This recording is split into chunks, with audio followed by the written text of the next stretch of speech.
Selles videos räägin ma sulle, mis asi on võrrand. Kiirutan ka selle sõna kohe siia välja nii ilusasti, kui ma praegu kiiruga suudan kirjutada. Võrrand. Mis asi on võrrand? Võrrand on tundmatuid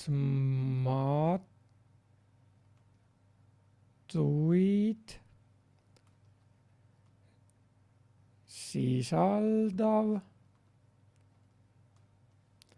võrdus. Seda sa juba tead, mis asi on võrdus, seda ma eeldan, et sa tead. Ma toon siia kohe ühe näite ka selle kohta, et milline siis on võrdus. Võrduses tundmatuid ei ole. Näiteks 2 korda 3 võrdub 12 jagatud 2. 2 korda 3 on 6 ja 12 2 on ka 6. See on tõene võrdus. Milline võiks siis olla võrrand? Selle ma kirjutan siia alla nüüd eraldi reale. Võrrandi näide. Näiteks 2 korda x võrdub 12 jagatud 2. Siin on nüüd see x on tundmatu, me ei tea, mis selle väärtus on, me ei saa otse välja arvutada. Kui enne saime otse arvutada 2 korda 3, siis nüüd me ei saa 2 korda x, no mis see siis on? Palju on 2 korda x? Me ei tea, sest x on tundmatu. Aga see tundmatu võib olla kus iganes. Võib ka olla ju niimoodi. X korda 2 võrdub 12 jagatud 2. Või hoopiski 2 korda 3 võrdub x jagatud 2. Teisel pool võrdusmärki. Ja see võib olla ka näiteks siin 2 astmes x võrdub 8. Tõsi küll, sellisel kujul võrrandeid me 7. klassis ei käsitle, aga see on ka täitsa adekvaatne võrrand. Või x ruut miinus 4 võrdub, ma ei tea, 0 näiteks.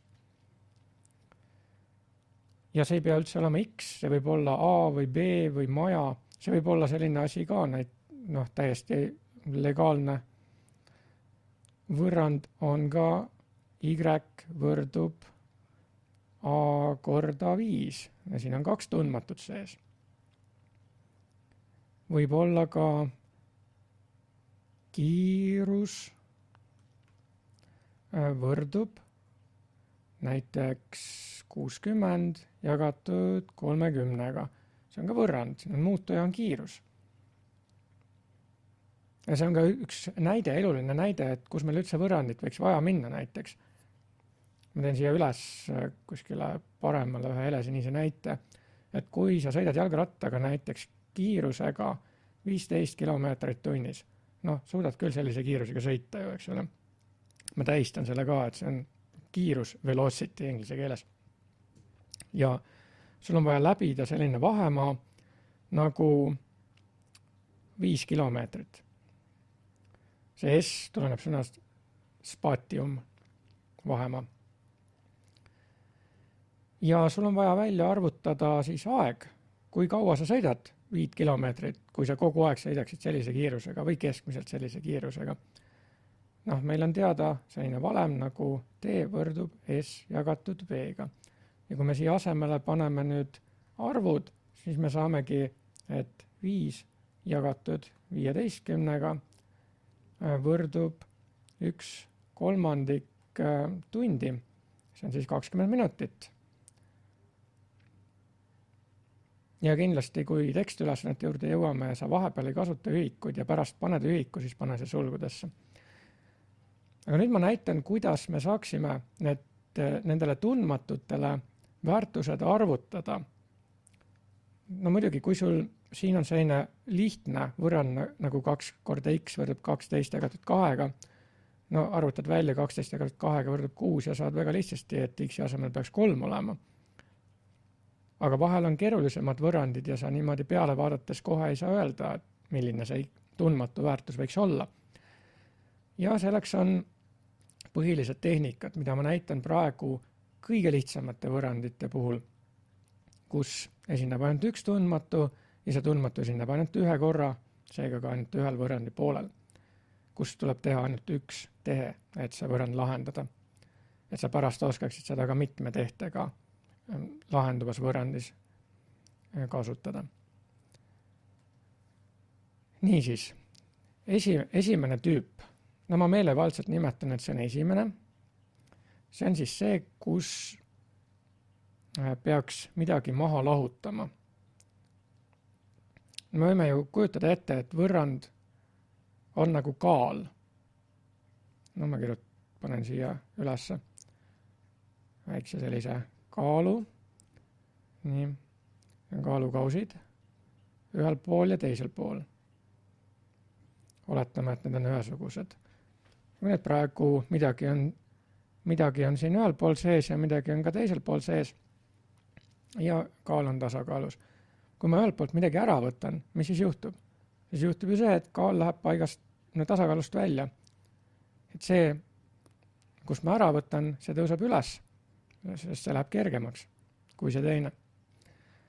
Niisiis, esimene näide on see, et meil tuleb midagi maha lahutada. Ma panengi siia. Lahutamine. Ja toon ühe näite. Näiteks x pluss 3 võrdub 5. Me tahaksime, et see x siin jääks üksi, sellepärast, et siis me saame ju otse omistada x-ile väärtuse. Aga kuidas me saame selle x-i üksi jätta siia? Kuidas oleks viisakas öelda sellele pluss 3-le, et kuule, ole nüüd pai ja mine ära, jäta x rahule? Mõtle natuke. Kui 3 läheb ära, see tähendab ju seda, et 3 lahutatakse. Nii, teeme seda. Ma panen sulgudesse ka selle esialgse avaldise, et oleks selge. X pluss 3 ja lahutan selle 3 maha sealt. Aga kui ma lahutan seda ühelt poolt maha, siis ma pean täpselt sama palju maha võtma ka teiselt poolt. Sest muidu läheb ju kaal tasakaalust välja. Ja vaata nüüd, kui ma selle 3 maha võtan siit vasakult poolt, millest ma tahtsin lahti saada, seda ma tegin ju selleks, et ma saaksin koondada pluss 3 ja miinus 3 nulliks. Ja järele jääbki siia ainult x ja paremale 2. Ja olemegi saanud x-ile väärtuse 2. Oleks vale öelda, et x on 2. Ära seda niimoodi kunagi ütle, et x on 2, sest x ei ole 2. X on ikkagi x ja 2 on 2. X on mingisugune ämber näiteks ja 2 on ämbri sisu. Ja sa ei saa öelda ju, et ämber ja vesi on üks ja sama. Küll aga sa saad öelda, et x-i väärtus on 2. Ja nüüd, kui see väärtus on välja arvutatud, siis meil tuleb kontrollida, kas see väärtus sai õigesti välja arvutatud. Selleks see 2, mille ma siit nüüd välja arvutasin, selle ma panen esialgsesse võrrandisse tundmatu asemele. Alati esialgsesse, sellepärast, et ma tahan ju kontrollida, kas ma tegin kõik õigesti. Kui see ei klapi esimesega, siis on midagi valesti. Et võib-olla ta klapib viimasega, me saame ükskõik millise suhtes kontrollida. Milline siis näeks välja kontroll? Kontroll. Ma iga kord ei kirjuta seda sõna välja, esimene kord kirjutan. Nii, ja milline see kontroll välja näeb siis? Panen x asemele 2, arvutan vasaku poole väärtuse välja ja saan, et see on 5. Ja parema poole väärtus on nagu nii 5. Võin siin tähistada ka, et nagu vasak ja parem. Ja ma näen, et vasak ja parem pool omavad samasugust väärtust. Seega on minu lahend õige. Lahend on siis see väärtus, mille me omistame muutujale. Ja võrrandi lahendamine on võrrandi lahendi leidmine. See on nüüd see esimene tüüp. Aga selle jaoks on shortcut ka olemas, millest ma räägin natukene hiljem. Teen siia lillaga nüüd ühe teise tüüpnäite. Tüüpnäide number 2, liitmine. Iga kord, kui ma siia kirjutan siis nüüd mingisuguse tehte, kas lahutamine või liitmine, nüüd tuleb neid veel, siis see tähendab, et ma teen seda sama mõlema võrrandi poolega. Niisiis liitmise näide. Noh, paneme siia sama, ja ma teen natukene teistmoodi. Ma teen ikka sama, okei. X miinus 3 võrdub 5. Jälle, tahame, et X üksi siia jääks ja see miinus 3 on üleliigne. Kuidas me saame öelda miinus 3-le? Palun mine ära. Samamoodi täpselt. Võtame maha selle miinus 3 siit. Niisiis, X miinus 3 esialgne avaldis ja võtame maha selle miinus 3. Ja teeme teise poolega täpselt sama. Võtame maha miinus 3. Et kui mõlemal pool oli näiteks 10 õuna ja me tahame vasakult poolt 3 õuna ära võtta, siis paremalt poolt tuleb ka 3 õuna ära võtta. Nii. Nüüd avan sulud. X miinus 3 pluss 3 võrdub 5 pluss 3. No siit me näeme ka, et me oleksime võinud ju kohe kasutada lahutamise pöördtehet ja liita mõlemale poolele 3. Nüüd saame koondada miinus 3 ja pluss 3 nulliks ja järele jääb, et X omab väärtust 8. Kontroll. Kas on niimoodi? Vasakpool. 8 miinus 3 võrdub 5. Juhei. Ja parem pool on nagunii 5. Vasakpool võrdub parema poolega. Järelikult lahend on õige. Ja nüüd ma näitan neid shortcut'e. Nimelt, ma oleksin saanud ka niimoodi teha. Kirjutan selle võib-olla siin teise värviga. X võrdub 5 pluss 3. Nimelt, mida ma tegin? Ma viisin selle miinus 3 üle võrdusmärgi, nagu üle silla. Ja kui ma viin ta üle silla, siis selle märk muutub teistpidiseks. See on nagu peegel. See sild on peegel, see võrdusmärk peegeldab. Et kui ma miinus 3 ühelt poolt ära võtan, siis teisele poole ma pean panema pluss 3. No vaatame, mis siin allpool toimus, me ju jõudsimegi täpselt selleni, et miinus 3 läks ära ja teisele poole tekkis pluss 3. Et kui enne oli näiteks X oli vähendatud 3 võrra, siis nüüd ta enam ei ole 3 võrra vähendatud. Ja seetõttu enne, kui seal oli lihtsalt 5, me peame selle 3 juurde panema, et ta nüüd võrduks selle X-iga. Ja täpselt sama me saame teha selle esimese võrrandiga.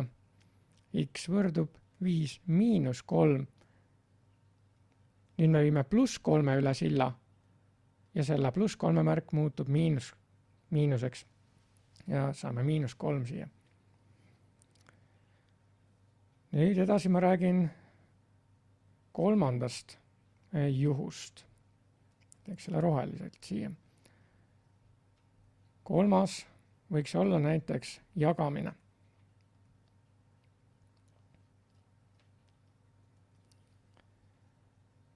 Noh, oletame, et meil on selline avaldis nagu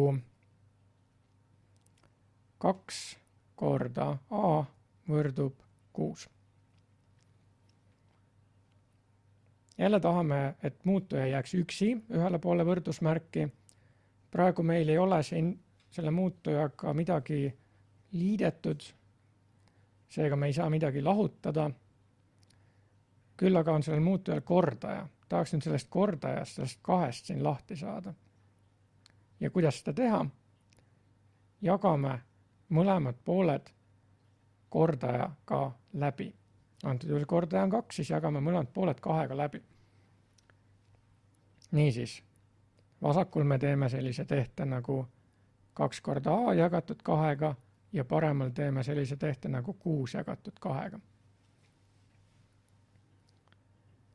Nii, vasakul saame 2 taandada, sellepärast me ju jagasime maha läbi ja siia jääbki A ja paremale jääb 3. olen leidnud lahendi. A võrdub 3-ga. Ja järgnevalt kontrollin, kas see 3 on õige lahend. 2 korda, panen A asemele 3 ja see tõepoolest võrdub 6-ga ja parem pool oli nagunii 6. 6 võrdub 6-ga, järelikult leitud lahend, mitte leitud, vaid arvutatud lahend on õige. Ja viimane tüüp, mida siin 7. klassis võiks käsitleda, on korrutamine. Mõlema poole korrutamine ühe ja sama nullist erineva arvuga.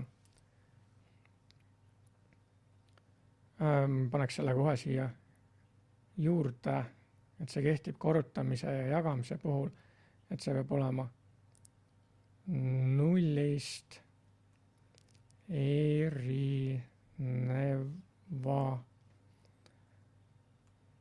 välise arvuga. Miks ma ütlen välisega, sellepärast, et meil võib olla ka selline võrrand nagu, kirjutan selle väiksed nagu 2 korda x võrdub 0, aga võib ka tegelikult, mitte 2 korda x võrdub 0 ei olnud väga hea asi, ütleme pigem niimoodi, et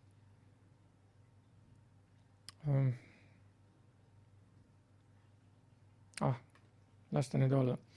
Ühesõnaga 0-ga meil ei ole mõtet korrutada. Ma pärast näitan, miks. Nii, korrutamine. Näiteks 7 võrdub A jagatud 2-ga.